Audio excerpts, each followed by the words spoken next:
Welcome back, everyone. It's time for another deep dive. And this time, we're going deep into Warframe. 1999, a massive mainline update, honestly. Everything since that Kume and Five Fates update. A lot to cover. Yeah, so get ready. First of all, you're going to have like a 4.68 gigabyte download. Wow. The devs are already saying, get ready for bugs. There might be a few. So feedback's going to be key for this one. Yeah, it's great that the community can be so involved in polishing this update. For sure. But today, we're going to go beyond just what's new. Okay. We're going to try to figure out why it matters to you as a player. Sounds good. And of course, we have our expert here to kind of connect those dots and give us some analysis. Happy to be here. Now, by the way, if you're reading through those patch notes and some of those terms are sounding like ancient Greek to you, A few of those. yeah, there's a link in the notes for a quick refresher. It's always good to have a resource. For sure. Okay, Yeah. get this. Time travel to 1999. Wow. We've got retro vibes, Yeah. new enemy factions to fight, and even the possibility of romance. Plus, a brand new game mode that's blending PvP and PvE. What? Okay. Let's start with some of the quality of life changes. I think these are going to be really good. The community's been asking for some of these for a while. Yeah. And they delivered play as butts. New players now start with 11 weapon slots and 3 Warframe slots. That's huge. Yeah. It's going to make the game so much more approachable for new players. Not feeling like they're hitting those inventory limits so early on. They can really explore different play styles. Definitely. And existing players, don't worry, you're getting those extra slots too. Nice. Check your inbox. You'll also find the fully built Boltor and Frager in there too. That's right. Those are the new rewards for the Mercury and Mars junctions. Oh, that's smart. Instead of blueprints, you're getting weapons that are ready to go. It's a nice little reward for veterans while also smoothing out the early game for newer players. I like it. And another great change. No more 24-hour wait on those mastery rank tests. At that time. I know, right? Yeah. You can now keep trying until you succeed. I love that. It encourages persistence. It fits right in with that learner persona we talk about. For sure. Okay, now, let's talk about the main event, the Hex. This is the final major update of 2024. Big one. Big one for sure. It's huge. The Drifter's story arc finally continues after the Duviri Paradox. The Duviri Paradox, which is now officially a main quest, by the way. Oh, that's cool. They finally made it official. I know, right? Yeah. So we're diving deep into the lore here, folks, and spoiler alert, major spoiler alert. I'm serious. If you haven't finished all the main quests up to and including the Duviri Paradox and also the Lotus Eaters, stop what you're doing right now. Go play those first. No spoilers. We want you to experience it fresh. Yeah, go experience it firsthand. There's a quest guide link in the notes, too, if you need a refresher. Mm. So the Hex is a solo cinematic quest. Your drifter continues to search for Albrecht and Trotty. It all takes place in a brand new location, Hulvania, and this all goes down on New Year's Eve, 1999. It's such a cool setting. Very Blade Runner vibes. Totally. Yeah. The atmosphere is incredible. Now, before you jump into the Hex, any tips on how to prepare? Yeah. This is a long one. It takes about an hour to complete, so make sure your drifter is looking their best fashion frame on point. Good point. You're going to need locked in for the duration. No changing your look mid-quest. Okay, so what about those rewards? What do we get for completing the Hex? Good stuff. You get the blueprint for Site 09. That's the new Warframe. Yeah. Stealthy sharpshooter, all about finding those enemy weak points and exploiting them. I'm very interested to learn more about this. We'll get into that later. Yeah. You also get the Atoma Cycle, which is this super cool hover bike. And it comes with the rust belt livery skin. Nice. And of course, Yeah. you get access to Helvania itself, which is a pretty major reward. Oh, yeah. A whole new zone to explore. Now, there's also the Protocol Longsword skin, which you might already have if you play the 1999 demo. Yeah, a lot of people got that. But if you didn't, there are instructions in the notes on how to access it. Okay, but let's talk about Hulvania itself, specifically the Hulvania Central Mall. This is where a lot of the action takes place. Yeah, it's the Hex's HQ strange mix of command center and survivor's refuge. Interesting. Imagine an abandoned mall, but it's also a post-apocalyptic bunker, Okay. and strangely vibrant considering the circumstances. Okay, so you can access it straight from your orbiter. When you get inside, you'll find the Hex Syndicate, which is how you rank up and earn rewards, Hulvania bounties, which offer unique challenges and a chance to connect with the Hex. There's also the Palm 2 PC, which is like your mission control for all your 1999 activities, Yeah. and even a retro arcade game called Caliber Chicks 2. Wow, a lot to do there. It's a great blend of functionality and fun. You can unwind and connect with the other survivors in this new world. And there's also a really touching addition too. There's a memorial to Monkey, Oh, wow. Warframe's late art director. Yeah, It features some of his amazing concept art. that's awesome. A nice tribute. Yeah, very cool.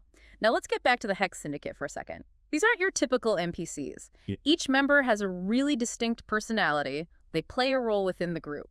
Yeah, and ranking up with them unlocks more than just items. You get deeper interactions and dialogue options with them through the Kim system.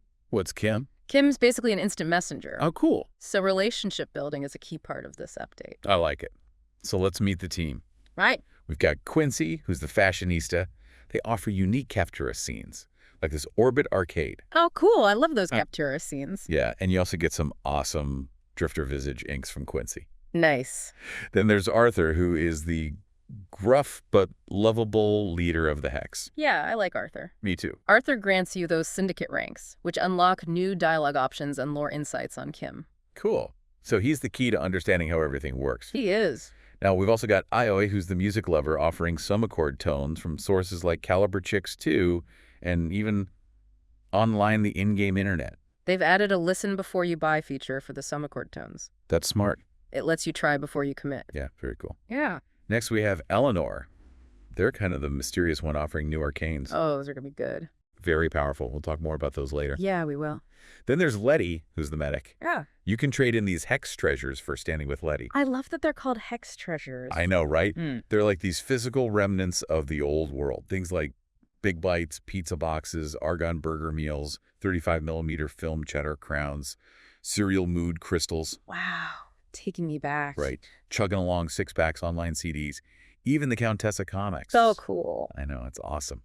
And last but not least, we have Amir, the tech expert. They offer blueprints for all the cool new gear, like the AX-52 weapon, Sight 09, Ooh. Vesper 77 pistol Reconifex rifle. Busy workshop. I told you, this is a big update. Big one. So let's talk about the Palm 2 PC for a second. Okay. This is your mission control for everything, $19.99. You can access it in the mall or on your orbiter. Okay. It has three main functions. First up, Nav Now. Okay. This shows you a map of Holvania mission, details your loadout options. Nice. Your tactical overview. Exactly. And you can even toggle the Steel Path difficulty on for a challenge. And completing all the Holvania missions on Steel Path earns you a special emote and a trophy. Ooh, nice. Gotta get that trophy. Bragging rights.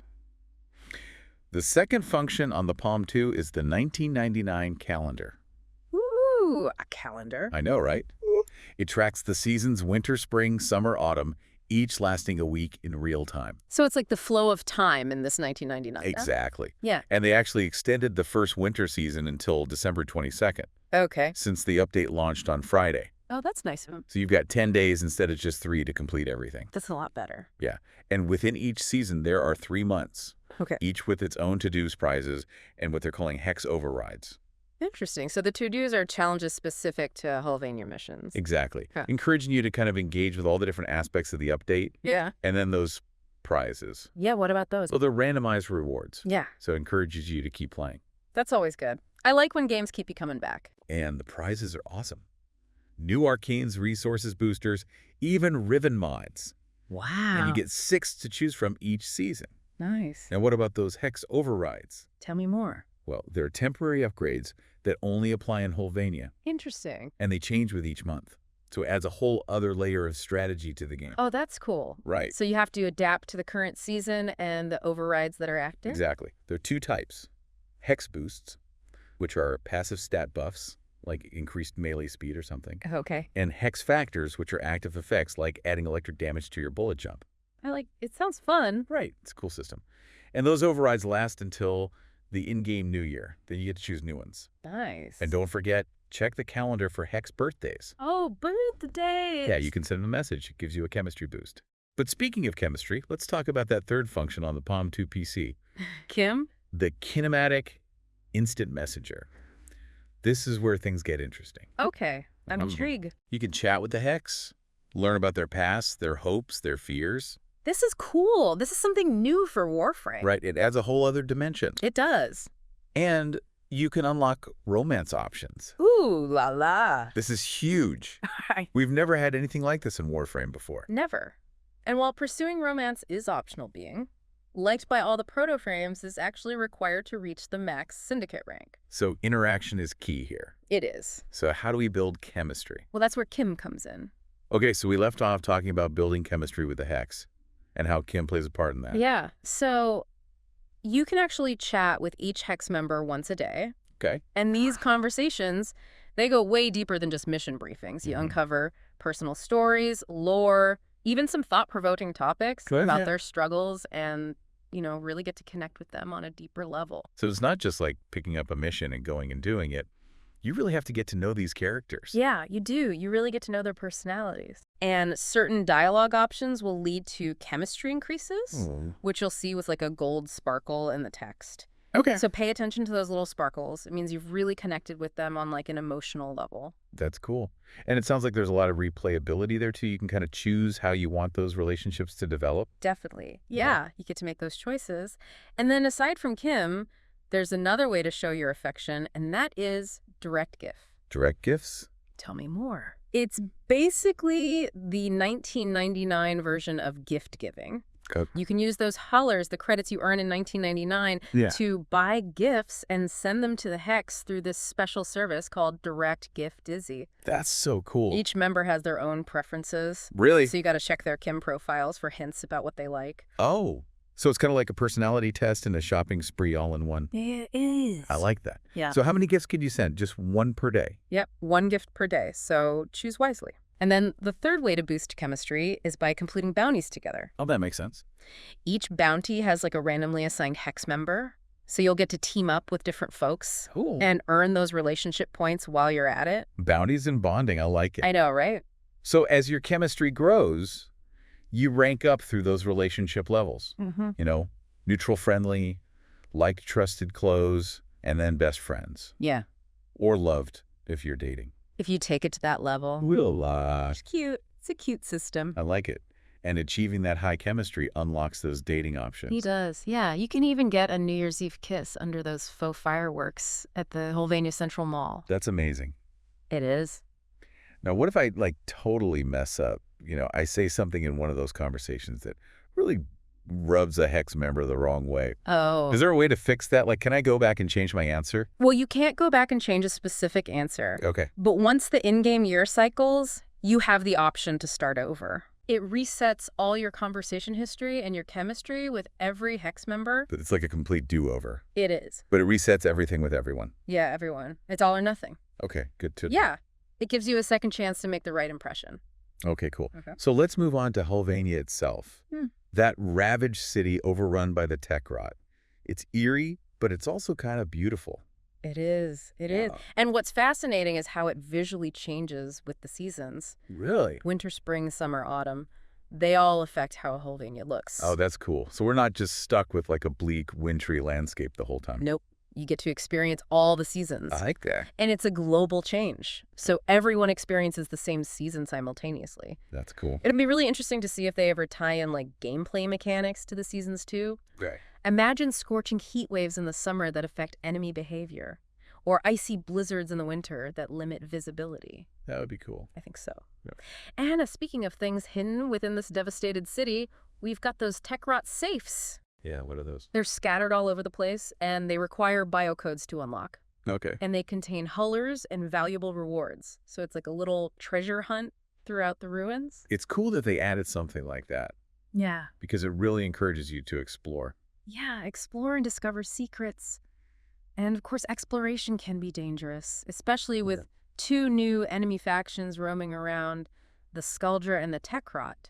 Right. Okay, so the Skaldra are basically ruthless humans, decked out in military gear, wielding corrosive weaponry powered by this stuff called Effervon. Yeah, they're a disciplined force, employing tactical formations and specialized units. You've got units like the Skuldra Barbican, who carry shields and suppress fire. Okay. The Skuldra Harbinger is a flying unit that harasses you from above with Effervon grenades. Sounds annoying. They are. Very annoying. And then you have the heavy hitters like the Skuldra Jaeger, armed with powerful rocket launchers. Oh, no. Definitely not a faction you want to underestimate. No.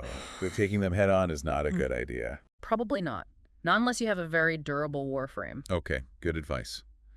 Now, what about the tech rot? These are the stuff of nightmares. Imagine the infested, but twisted and mutated by the events of 1999. They're fast, aggressive, and capable of some really horrifying attacks. Give me some examples. Well, you've got the Techrut Galliflex, a nimble creature that leaps at you with razor-sharp claws. Okay. There's the Tekrot Volatile Galaflex, basically a walking bomb that charges and explodes, Oh, no. inflicting massive damage.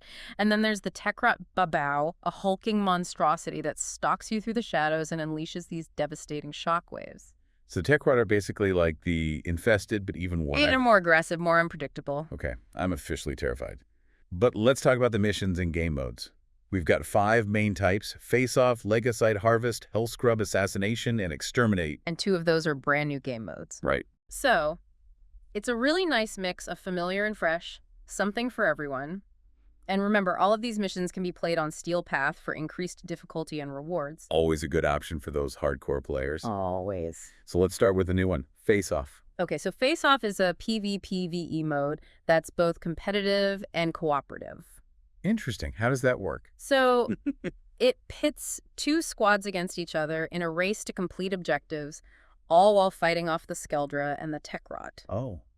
So you're not just fighting the other team, you're also fighting the environment. Exactly. It's like a dynamic and unpredictable gameplay experience. And what happens if you lose? The losing team has to make pizza for the winners. Oh, I like that. It's just a lighthearted way to add a little extra spice to the competition. It's fun. Are there any rules in place to kind of ensure fair play? Yeah, absolutely. There's a 3-minute cooldown on squad restores, so you can't just spam revives. Okay. You also can't use specters or allies, and air support charges are disabled. No crutches. Yeah. Just pure Tenno skill. I like it. So what kind of objectives are we racing to accomplish? Well, they vary. Wow. So it keeps the gameplay fresh and engaging. Good. You might have to exterminate a certain number of enemies, collect gas cans for a data burn, protect a scanner, Cool. defend a mobile voice balloon that's broadcasting pirate radio, locate and deliver passkeys, or even assassinate Tekrot VIPs. That's a good mix of combat and strategy. It is. Is there anything else that kind of makes Face-Off unique? Yeah, there are boosts and penalties scattered throughout the map. You can pick these up and use them to either support your team or sabotage the enemy. Oh, that's cool. Think of them as power-ups and debuffs that just add this layer of chaos and unpredictability to the match. Give me some examples. Well, boosts can provide your team with protective shields, increased movement speed, elemental damage buffs, or even summon a Kubro to assist you. Penalties, on the other hand, can unleash things like Eximus Influx, bolster enemy stats, inflict a vampire curse that drains your energy blanket, the area in fog spawn chemspores that hinder movement, or even call down mortar strikes on the enemy team. Oh, wow. That is a lot. It's a lot to consider. Yeah. It sounds like those could really turn the tide of a battle. Absolutely. And the developers have also thought of everything you know. If you're the last one alive on your squad, you'll get a contingency Spectre teammate to help you out. Oh, yeah. And if the entire opposing squad disconnects, you'll fight AI instead, so you know the mission isn't disrupted. Oh, that's good. So you're never really stuck in a completely unwinnable situation. You're not. Good thinking. Okay. Okay, so what about rewards? Rewards are generous. Both winning and participation are encouraged. Okay. You earn Phosphor, which is a new resource specific to Holvania Arcane Steel Essence if you're on Steel Path Endo Relics blueprints for the new weapons. Okay. Winners get a little bit more Phosphor and that 3rd rotation of objective rewards. Yeah, not bad. And for Conclave enthusiasts, you'll also earn Conclave standing with increased amounts on Steel Path. So whether you're a hardcore PvP enthusiast or you're just looking for a fun and rewarding challenge, Face-Off has something to offer. I like that. Yeah. Okay, we covered a lot about Face-Off. Let's move on to the other new game mode, Legocite Harvest. Okay, so this one is an endless capture mission with a unique twist. Your goal is to help this Cephalon researcher named Kalamos track down and harvest Legocites. These are powerful Tekrot creatures that hold the key to understanding the mysteries of Holvania. So endless missions, always a good choice for those players who really like to push themselves, see how long they can survive. Absolutely. And the Legocite harvest adds another layer of depth with its unique harvesting mechanic. How does that work?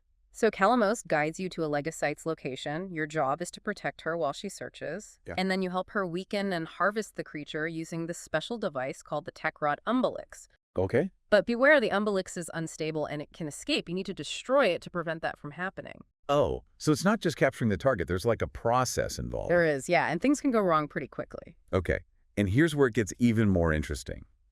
Each Legocite has a unique modifier. They do. And when you harvest a Legocite, its modifier is added to subsequent Legacytes, Yes.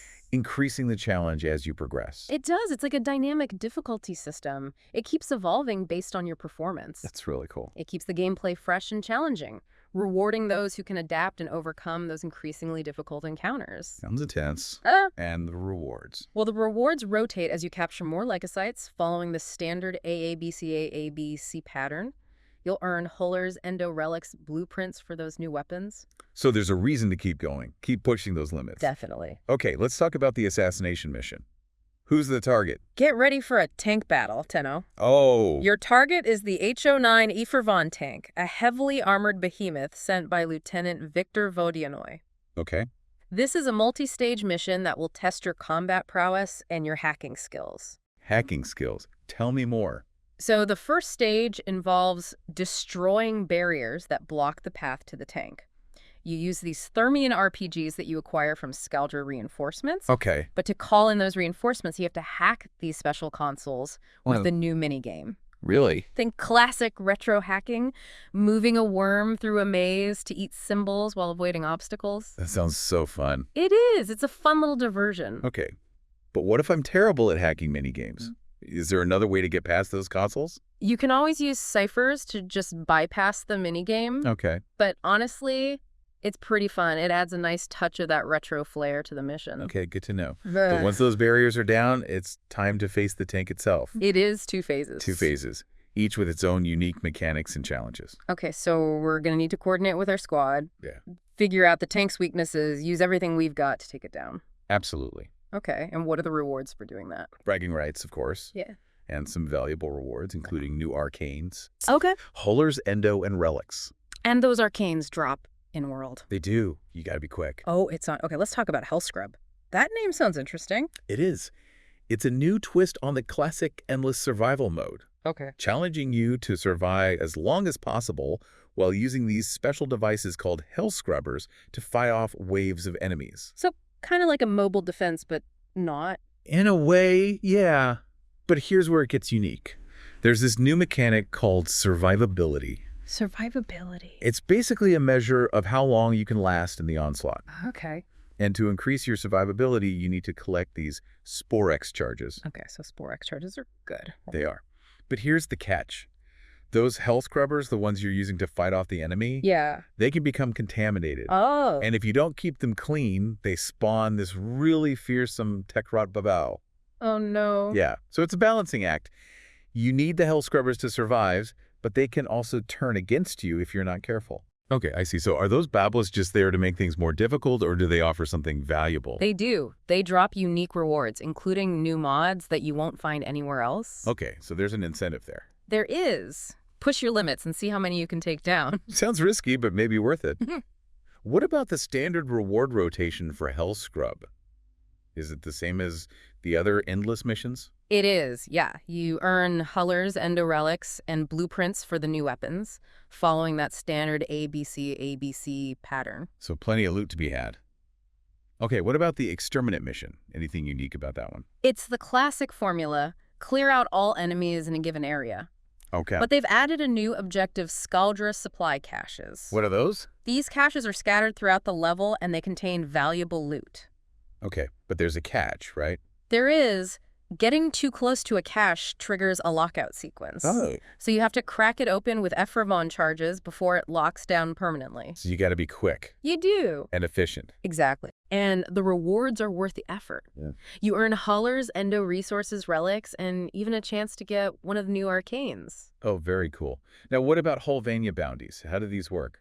Okay, so bounties are essentially missions with additional objectives or difficulty modifiers. Yeah. They're posted by the Hex members at a board in the mall garage. Okay. So it's kind of like a side quest system, Yep. offering more challenges and rewards. And they're the best way to rank up with the Hex Syndicate and build chemistry with its members, right? They are. Each bounty is associated with a specific Hex member, and completing it will give you a boost to your standing and those relationship points. So it's like doing favors for your friends. Yeah. Earning their trust and respect. Exactly. And To make things even more challenging, you can toggle Steel Path on for bonus standing. So even veteran players have a reason to take on those bounties. Absolutely. Okay, what kind of rewards are we looking at here? The rewards are substantial, including Site-09 blueprints, new resources specific to Hylvania Hex treasures, for trading with Ledi Endo Aya, even Raider focus lenses, for boosting your operator's abilities. It's a bounty hunter's paradise. It is. Okay, now let's finally talk about Site-09, the new Warframe. What can you tell us about him? Okay, imagine a stealthy, sharpshooting Warframe. A master of precision and lethality. Okay, I'm already intrigued. His design is sleek and futuristic, with elements that hint at his Orokin origins. Okay. Clad in lightweight armor, perfect for moving silently and striking from the shadows. And his signature weapon, the Reconifex rifle, just complements his playstyle perfectly. We'll get to that rifle in a bit. He will. But first, let's dive into Site-09's abilities. What makes him unique? Well, his entire kit revolves around exploiting enemy weaknesses, maximizing damage output with pinpoint accuracy. So he's all about hitting those critical spots. He is. I like it. His passive ability permanently increases his weak point critical chance with every weak point kill. So the more he kills, the more deadly he becomes. Exactly. And his first ability, Seek, marks enemies, increasing the damage they take from weak point hits. It also grants temporary punch through to your weapons, allowing you to pierce through multiple enemies with a single shot. And here's a cool tactical bonus. Seek reveals enemies through walls, giving you a tactical advantage in enclosed spaces. So he's good for stealth and crowd control. Exactly. He's very versatile. Okay, I like it. What about his second ability? His second ability, Resupply, is all about maximizing weapon efficiency. It instantly refills your magazine and adds an elemental damage type and status effect to your weapon for a brief period. And here's the kicker. It deals bonus damage if you're using a sniper rifle, making him a true marksman. Okay, so synergy with his playstyle. It is. Very nice. Now, what about survivability? Does he have any abilities that help him stay alive in a tough fight? He does. His third ability, Evade, is all about survivability and repositioning. He jumps backward and becomes invisible for a short time. Any kills you get while invisible extend the duration of the ability and also restore a portion of your health. So it's like a get-out-of-jail-free card. It is. You can escape, reposition, flank enemies, get a better vantage point. You can. Very cool. What's his fourth ability? His ultimate ability is called Neutralize, and this is where his sharpshooting prowess really shines. Okay. He summons a specialized sniper rifle unique to Site-09 with ricocheting bullets that can just decimate multiple enemies with a single shot. And as if that wasn't enough, it also has a secondary fire mode that launches a freezing grenade, crippling enemies and setting them up for those devastating weak point shots. I have to get this Warframe. He's pretty cool. Yeah, how do we get him? Well, you have a few options. You can get his main blueprint by completing the Hex quest, which is a great way to experience his story and see him in action. Okay. You can also buy his component blueprints from Amir the Hex's tech expert in the Hylvania Central Mall. Okay. And finally, you can earn his blueprints by completing Hylvania bounties. Okay, plenty of options to choose from. Yeah. So you mentioned his signature weapon, the Reconifex. I did. Tell me more. It's a high-powered rifle designed for precision shooting. It has a unique reload mechanic. Performing a timed reload increases fire rate and adds heat damage to your shots. Oh, so you have to get the timing right. You do! It rewards players who master that rhythm. Not a spray and pray weapon. Definitely not. Okay, now you also mentioned the Vesper 77 pistol earlier. What's special about that one? It's a stylish sidearm, very fitting for the 1999 aesthetic. Okay. Imagine a sleek silver pistol with a futuristic laser sight that highlights weak points on enemies. Okay, cool. But what sets it apart is its unique aiming mechanic. Aiming down sights actually increases the critical damage multiplier, making it ideal for landing those precise high-damage shots. So it's all about taking your time and aiming carefully. Exactly. It's a weapon that encourages a more tactical and deliberate approach, much like Site-09 himself. Okay, and how do we get these new weapons? It's the same way you can acquire Site-09. You can find their blueprints in Amir's offerings or earn them as rewards from those Hylvania bounties. Awesome. Yeah. Okay, now for the big one, the Atomocycle. Get ready to ride Tenno. This is more than just a vehicle. It's a statement. It's a symbol of freedom and rebellion in the face of chaos. It looks so cool. It does. And what's even cooler is they've made a ton of improvements based on feedback from that 1999 demo. Oh, they listened to the players. They did. They really did. The controls are more intuitive and responsive, now mimicking the feel of a driving sim. They've addressed those annoying collision issues that had players getting stuck on every little thing, and they've even added 2 new abilities. New abilities. Tell me everything. Okay, so remember Atomic Bomb, the ability that launched this massive explosive? Yeah. Well, it now targets enemies and explodes on a delay, Okay. making it more tactical and less prone to accidental self-damage. Makes sense. And then there are the 2 new abilities. Atomic Barrage, which launches a volley of target-seeking missiles, Okay. perfect for clearing out crowds of enemies, and Stealth Dismount, which grants you temporary invisibility when you dismount the Atomicycle, allowing for a more stealthy approach. Oh, that's awesome. They really have thought of everything. It sounds like they took all the feedback from the demo and really made the Atomicycle a truly formidable vehicle. They did. They also improved those drift turns, making them smoother and adding a speed boost when you exit the drift. The turning is more responsive, the camera handling is better, and they've even added the ability to summon the Atomicycle midair and aim glide to your destination. Wow. It's a whole new level of mobility and control. And let's not forget the customization options. You can change the colors, of course, to match your Warframe's fashion frame, but the real fun comes with the liveries. These are essentially skins for the Atomicycle, transforming its appearance to match your style. Okay, what kind of liveries are we talking about? Well, you've got the Monostar livery, which gives the Atomicycle a sleek monowheel design. There's the Cafe Racer livery, inspired by those classic motorcycle aesthetics. The All-City livery, perfect for urban environments with its graffiti-inspired decals. And for those who want a more aggressive look, there's the Barracuda livery with its sharp angles and predatory design. Okay, so many options to choose from. I know, right? I can already see players spending hours creating the perfect Atomicycle look. They will. So how do we get this amazing vehicle? By completing the Hex quest, once you finish the quest, you'll receive the summon for the Atomicycle. And you can haul it in both Holvania and those open landscapes. Sweet. Yeah. Okay, so now how about Caliber Chicks 2, the retro arcade game? Oh, this is pure 1999 nostalgia. I love it. Imagine a classic run-and-gun arcade game with pixel art, catchy music, and over-the-top action. Okay, set the scene. Who are we playing as? What's the story? It's the year 20XX. The president has been kidnapped by the evil Anarchy, and it's up to Jillian and Lillian Killian, the Caliber Chicks, to rescue him. Oh. You blast your way through endless hordes of enemies, collect power-ups, and defeat challenging bosses in a quest to save the day. It's a very classic arcade setup. It is. Where do we find this hidden gem? You can access Caliber Chicks 2 through an arcade cabinet in the Holvania Central Mall. And for quick access, just fast travel to Amir the Tech Expert. They're right next door to the arcade. Convenient. Okay, now how does the gameplay work? Is it single player or multiplayer? Single-player experience challenging you to achieve the highest score possible. Okay. You start with 3 lives and a basic rifle. Okay. As you progress, you collect power-ups like medpacks, force fields, and super weapon charges. Okay. You'll also find these limited-use weapons like flamethrowers, laser beam rifles, and rocket launchers. So it's about surviving and racking up those points. It is. Are there any special attacks or abilities? Each Caliber Chick has their own unique super weapon attack. Jillian uses a powerful laser cannon while Lillian calls down a devastating drone strike. Okay. You'll need to use these strategically to overcome those increasingly difficult waves of enemies. That's like fun. It is. Now, what are the controls like? You can use either keyboard and mouse or controller. Okay. And for keyboard and mouse, the controls are pretty standard. Mm-hmm. WAS for movement mouse to aim and shoot space to jump.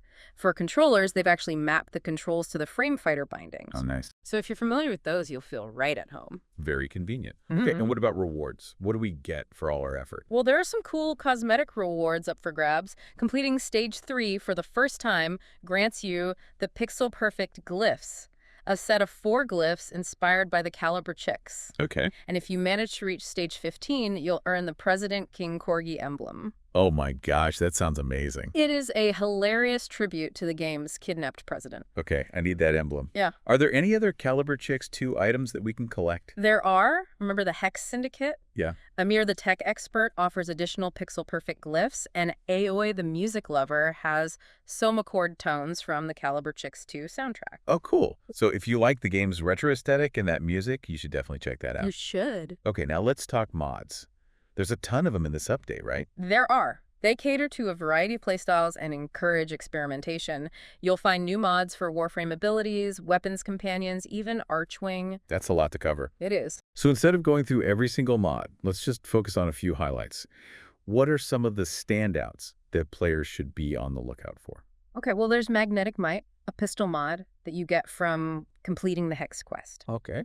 It boosts magnetic damage and critical damage, making it a great choice for taking advantage of the Skulldra's weaknesses. Well, that's good to know. And then there are 2 new aura mods, Worthy Camaraderie and Summoner's Wrath. Okay. Worthy Camaraderie boosts the weak point critical chance for your entire squad, Oh. making it great for cooperative play. And Summoner's Wrath boosts the damage of your companions and summons, making it ideal for players who rely on those for support. Okay, those sound cool. Yeah. Any others? There's Spectral Serration for rifles. It gives you a massive damage boost while invisible, making it perfect for stealth builds. And for those who really want to focus on weak point damage, there are 2 new mods, Primary Acuity and Pistol Acuity. Okay. These provide huge boosts to weak point damage and critical chance, but with the trade-off, they lock your multi-shot, forcing you to rely on single, precise shots.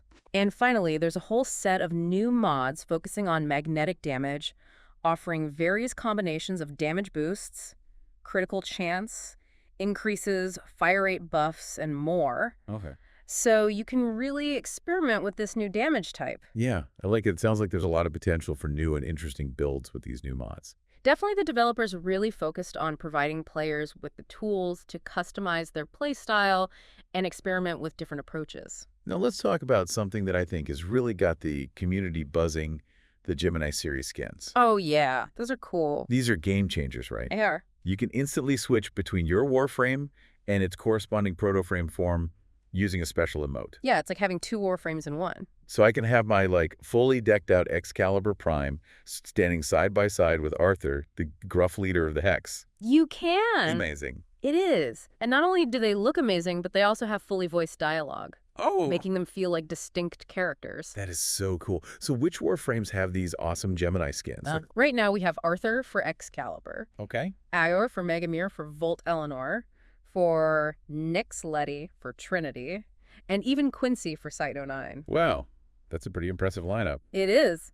So what about customization? Can we change their appearance like we can with our regular Warframes? Absolutely. You can change the base body hair color, eye color, and even add tactical gear and accessories. Oh, wow. There's a whole new tab in the arsenal dedicated to hair color options for the Gemini skins. Okay. And for eye color, you can now customize the energy channel, which affects the color of their eyes. So many choices. It is. Now, you mentioned tactical gear and accessories. Yeah. Where do we find those options? Those are in the attachments tab. Okay. You can add things like pouches, holsters, scarves, even glasses for Amir. It's a great way to personalize your Gemini skin and make it truly your own. I'm loving the level of detail here. Yeah. Now, can we equip helmets on the Gemini skins? Unfortunately, no. Okay. The helmets are specifically designed for the Warframe forms. Okay, that makes sense. Now, what happens to my appearance configs when I switch between forms? Does it automatically change my colors and attachments? It can. You can set up different appearance configs for both your Warframe and Protoframe forms. Okay. So when you use that Gemini emote to transform your appearance, will change seamlessly. Okay, so it's important to set those configs up beforehand to make sure everything transitions smoothly. You don't want to be caught in the middle of a battle with mismatched colors and attachments. Definitely not. Now, one last question about the Gemini skins. You mentioned they have fully voiced dialogue. What if I find those voices distracting? Is there a way to turn them off? There will be. The developers have confirmed that they'll be adding an audio toggle for the Gemini voices in a future update. So if you prefer a more silent experience, you'll have that option. Good to know. Yeah. So aside from, the major additions like the quest, the location, the Emmys, the game modes, the Warframe, the weapons, the vehicle, the arcade game, It's a lot. there are also a ton of smaller but still very impactful additions and changes. Yeah, they really went above and beyond with this update, addressing clear feedback, adding polish, improving the overall experience. Okay, so let's just do a rapid fire round of some of the highlights. What are some of the things that stand out to you? Okay, well, there are 2 new cursor options, a Legacy Warframe cursor and a 1999 Palm 2 cursor. Host. Mike's 2 cursor. It's a small touch, but it adds that extra bit of personalization. Yeah, I love it. I do too. And speaking of important details, they've also added a login warning email for accounts that don't have 2-factor authentication enabled. It's about time. Security is so important these days. Absolutely. This is a great reminder for everyone to take those extra steps and protect their accounts. For sure. And for those achievement hunters out there. Oh, yeah. What do we have? Well, they've added new accolade glyphs for those who achieve, specific feats in the game. That's cool. Always nice to have something to work towards. Definitely. even when you've hit endgame. There are also some really subtle visual improvements.